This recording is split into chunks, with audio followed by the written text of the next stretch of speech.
अब जी को समझ ही नहीं आ रही होती कि वो इसे अपने अपार्टमेंट में से कैसे निकाले। सो वो फिर इसे अपने रूम में स्टे करने ही देता है और खुद वो टीवी लाउंज में सो जाता है। नेक्स्ट डे जोजो की जब आँख खुलती है तो तब वो खुद को जी के अपार्टमेंट में देखकर काफ़ी सरप्राइज होती है। एंड साथ में उसने तो जी की शर्ट भी पहनी होती है। अब वो समझती है कि ज़रूर रात को जी ने मेरे साथ कुछ गलत ही किया होगा। सो वो उसके पास आकर इस बारे में आर्ग्यू करने लगती है। तो वो उसे बताता है कि ऐसा वैसा हमारे बीच कुछ भी नहीं हुआ है जो तुम सोच रही हो। रात को तुम पहले मेरे बेड पर सो गई थी और फिर बाहर आकर मुझे तंग करने लगी थी, तो तब फिर तुम्हारे हुलिये को बेहतर बनाने के लिए मैंने फिर शर्ट तुम्हें पहना दी थी। उसे तो फिर भी उसकी बातों पे बिलीव ही नहीं होता। तो वो फिर उसके क्लोज जाकर उससे पूछते हैं कि क्या वाकई में तुम्हें यही लग रहा है कि रात को हमारे बीच कुछ हुआ होगा। तो वो फिर उससे कहती है नहीं, मैं भला ऐसी डर्टी थिंग्स कैसे सोच सकती हूँ, और फिर खुद ही उससे दूर हो जाती है। यहाँ पर जी तो उसे बेडशीट उतार कर बाहर फेंकने को कह देता है। अब जाहिर है उसने तो कहना ही था, वो रात को उसके बेड पे जो सो गई थी। अब भी वो अपने अपार्टमेंट में आ जाती है एंड यहाँ पर वो मॉम और शिंग को इतना तो अश्योर करवाती है कि रात को जी ने मेरे साथ कुछ गलत नहीं किया था। अब वो फिर शेफ़ के घर अपने पैन को एडवर्टाइज करने पहुंची होती है।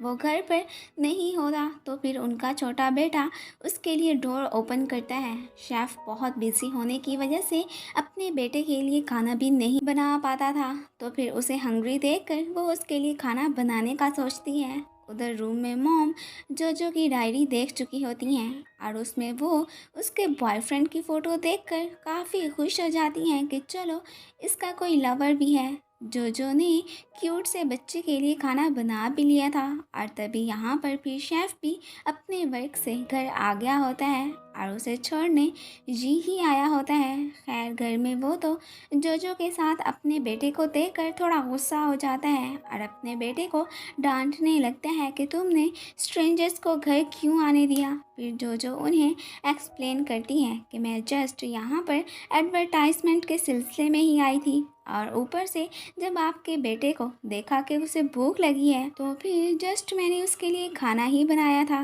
और फिर वो उसके लिए उनसे अपोलोजाइज भी करती है और वहाँ से चली जाती है। और इसे जाते हुए जी भी देख लेता है। एक रेस्टोरेंट पर शिंग अपने एक फ्रेंड शाओ के साथ बैठा होता है, तभी ऊपर से बाई ही आकर भी उन्हें ज्वाइन करता है। यहाँ पर इनका प्लान शाओ को उन्हें अपनी सिस के लिए कोई लड़का ढूंढवाने का होता है, क्योंकि जी के यहाँ तो रात को कोई दाल नहीं गली थी।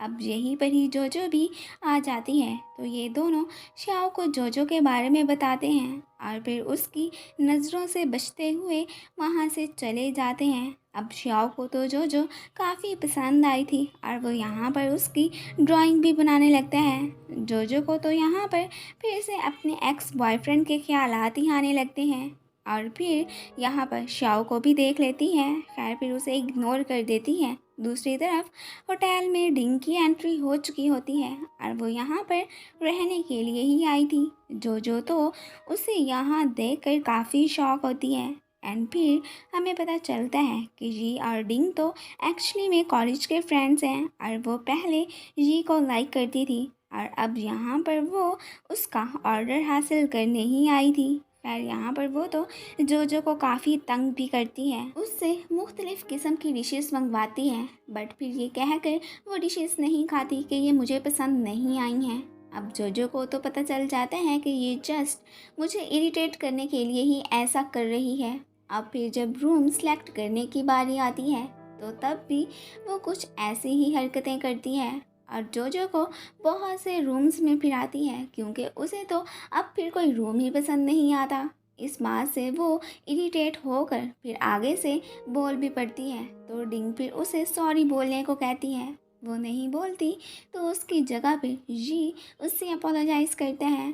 इस बात से जोजो काफ़ी सरप्राइज होती है एंड फिर वो माँ को भी इस सब के बारे में बताती है कि मैं जैसे ये को समझती हूँ वो इतना बुरा नहीं है। अब फिर से डिंग ने उसे अपने पास बुलवा लिया होता है एंड यहाँ पर वो उसे बताती है कि मैं तुमसे पहले ही ये से प्रोजेक्ट साइन करवा कर रहूँगी। इस बात से जोजो को फिर तप चढ़ जाती है और इन दोनों की फिर से फाइट स्टार्ट हो जाती है। अब बाद में जोजो ये के ऑफिस में जाती है और फिर उससे गुस्से में बात करके उसे अपनी बातें चुप करके सुनने को कहती है। वो उससे फिर अपने सारे दुख शेयर करने लगती है कि मैं तुम लोगों की तरह मुंह में सोने का चम्मच लेकर पैदा नहीं हुई। मैंने अपनी लाइफ में बहुत स्ट्रगल की है। अब ऐसे ही खामखा डिंग मेरे वर्क में टांग अड़ाने की कोशिश कर रही है एंड यहाँ पर वो उसे ये भी बताती है कि मैंने कुछ साल पहले एक आदमी की जान भी बचाई थी, मगर उसकी हेल्प करने के बावजूद भी मुझे आज तक कोई रिवॉर्ड नहीं मिला। अब वही पर्सन तो यही था। मेन जोजो को वो इंसिडेंट तो याद था बट उस पर्सन का फेस याद नहीं था। खैर यहाँ पर फिर जी दिल ही दिल में उसे रिवॉर्ड देने का सोचता है। अब फिर अपनी टेंशन्स को कम करने के लिए वो बाई के साथ बार में जाती है और फिर खूब ड्रिंक करती है। वो तो उसे यहाँ पर यही एडवाइस देता है कि तुम प्रेसिडेंट से जाकर कह दो कि मैं गोल अचीव नहीं कर पाऊँगी। तो वो फिर इस बारे में सोचने लगती है एंड बाद में वो जी के अपार्टमेंट के बाहर जाकर उसे प्रीवियस डेज में यूं तंग करने पर सॉरी कहती है। वो भी पीछे खड़ा उसकी बातें सुन रहा होता है। अब जोजो को तो नहीं पता होता कि वो फ्लैट में है या नहीं। खैर यहाँ पर वो कल उसे रेजिग्नेशन लेटर देने का भी कहती है। अब फिर वो नेक्स्ट डे उसके ऑफिस में वो लेटर रख भी देती है। फिर माँ के थ्रू उसे पता चलता है कि ये ने उसके प्रोजेक्ट पर साइन कर दिया है।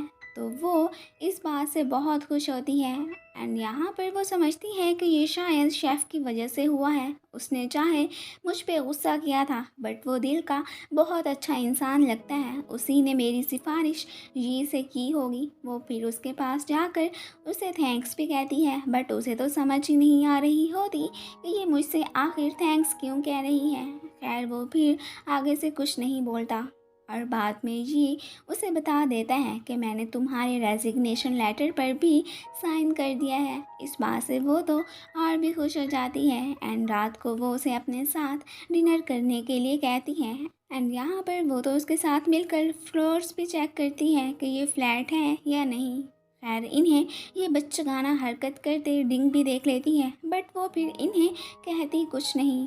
अब फिर रात को वो जी को डिनर कराने अपने अपार्टमेंट में लेकर जाती है एंड वहाँ पर बाही भी आया होता है। अब क्या वाकई में जो अब फ्यूचर में जी के साथ काम नहीं करेगी, ये तो हमें फिर बाद में ही पता चलेगा। खैर फिलहाल तो ये सब मिलकर डिनर करते हैं और यहाँ पर जोजो की जगह जी भी ड्रिंक करता है और वो इतनी ज़्यादा वाइन पी लेता है कि फिर बिल्कुल ही टल्ली हो जाता है। अब फिर जोजो उसे अपने अपार्टमेंट छोड़ने जा ही रही होती है कि बाय उसे रोककर खुद उसे उसके बेडरूम तक लाता है। अब उसे सोता देखकर बाय ही को एक शरारत सूझती है। वो इसे किस करने की ट्राई करने लगता है और इसी के साथ ही ये पार्ट ख़त्म हो जाता है। Thanks for watching and guys, अगर आप लोगों को मेरी वीडियो अच्छी लगती है तो प्लीज़ इसे लाइक भी कर दिया करें एंड अगर आप लोगों ने अभी तक मेरे चैनल को सब्सक्राइब नहीं किया है तो please subscribe my channel. Thank you.